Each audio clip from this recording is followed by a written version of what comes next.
Kali ini kita bersima-simang lagi dengan Cik Puan Azah kita.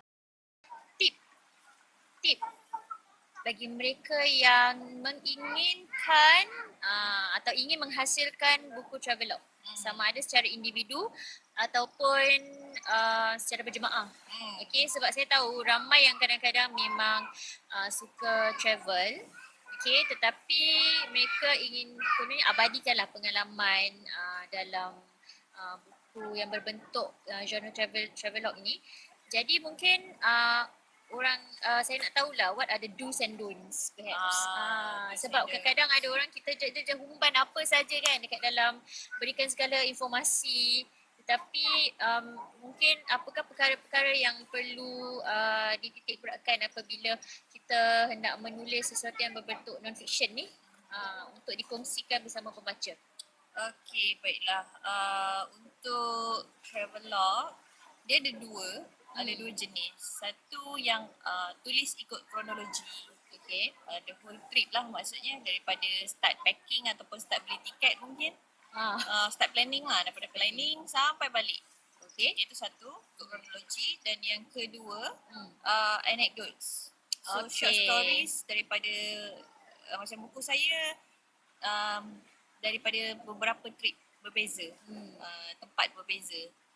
Maknanya tak ceritakan the whole process of the trip lah.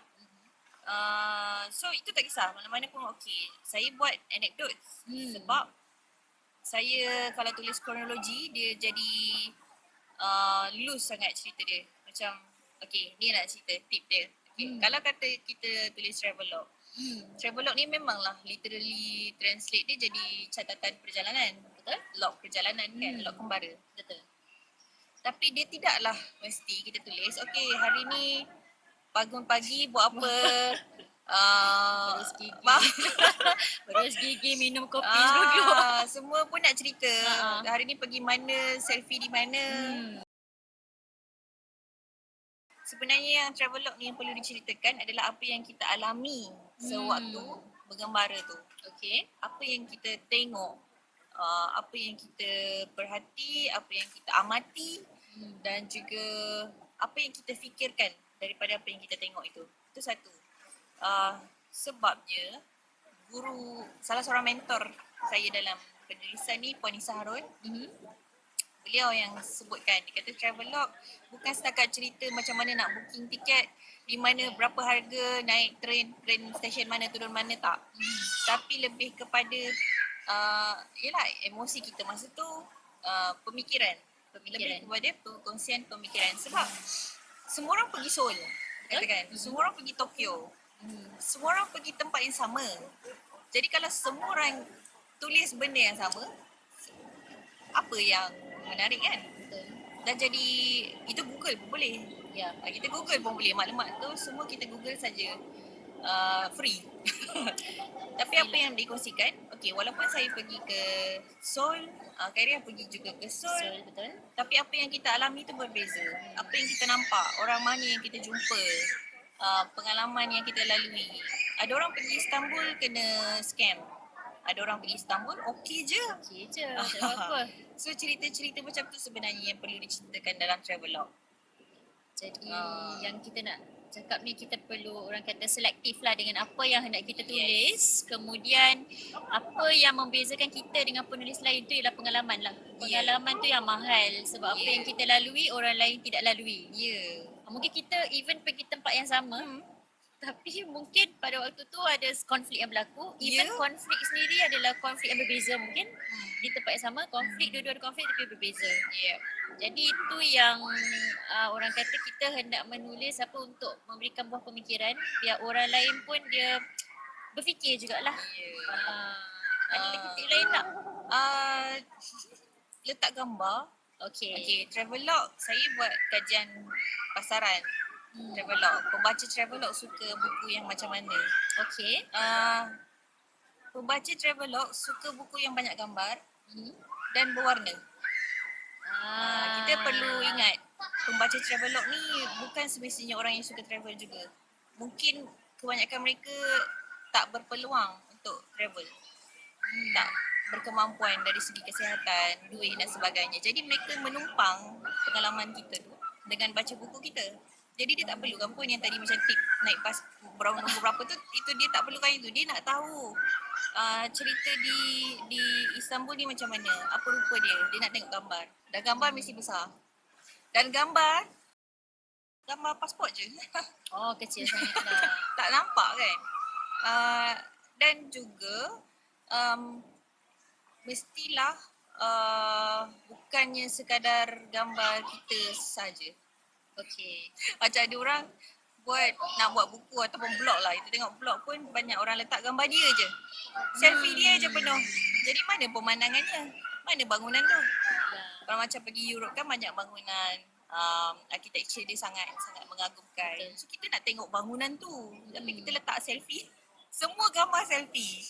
Tak boleh lah macam tu. So gambar, letak gambar di sana. Gambar pemandangan di sana. Rakan saya Abang Long. Abang Long Feroz. Abang Long beritahu saya, dia kata dia bawa buku saya tu pergi ke rakan jalanan homeless. Pergi ke jumpa kawan-kawan homeless. Dan mereka sangat suka buku tu sebenarnya. Sebab bila dia baca dia kata, oh baru aku tahu di India macam ni. Baru aku tahu di Vietnam macam ni. Sebab dia tak berpeluang nak pergi. Jadi daripada buku saya mereka dapat mengembara dengan gambar, dengan cerita. Okay. That means tak salah lah juga kalau kita hendak letak gambar kita, cuma jangan overload lah. Jangan overload. Sekurang kalau macam saya buat beberapa negara. So satu negara tu sekurang-kurangnya satu gambar saya. Dan lain-lain tu semua gambar pemandangan lah, gambar bangunan dan sebagainya. Yalah.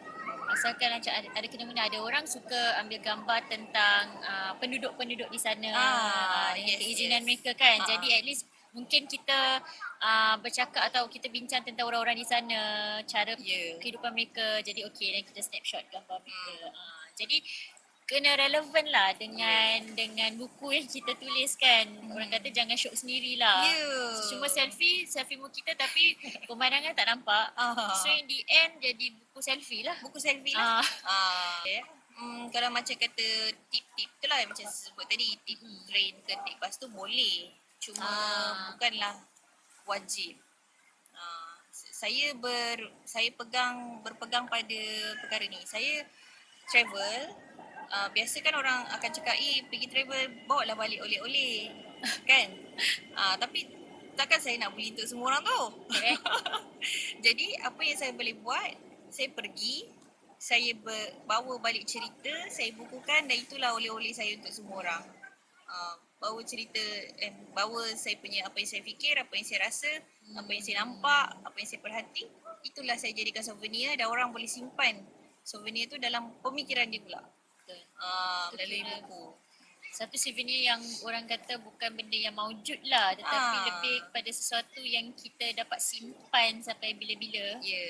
Yang mahal harganya. Mungkin itulah cara kalau penulis tu kan. Kalau dia dah memang suka tulis, apa saja yang yang dilalui tu akan cuba dirakamkan melalui penulisan lah. Jadi bagi mereka yang ingin sangat menulis buku travelog, yang dah banyak travel, boleh tulis, tapi kita perlu orang kata selektif dengan apa yang kita tulis dan jangan syok sendiri. Pastikan apa yang kita tulis tu bermanfaat untuk orang lain. Seperti yang dikatakan tadi, kalau hendak berikan informasi boleh, tapi mungkin kita sentuhlah sikit semasa pengalaman kita dalam perjalanan. Secara tidak langsung orang akan tahulah kan sedikit sebanyak.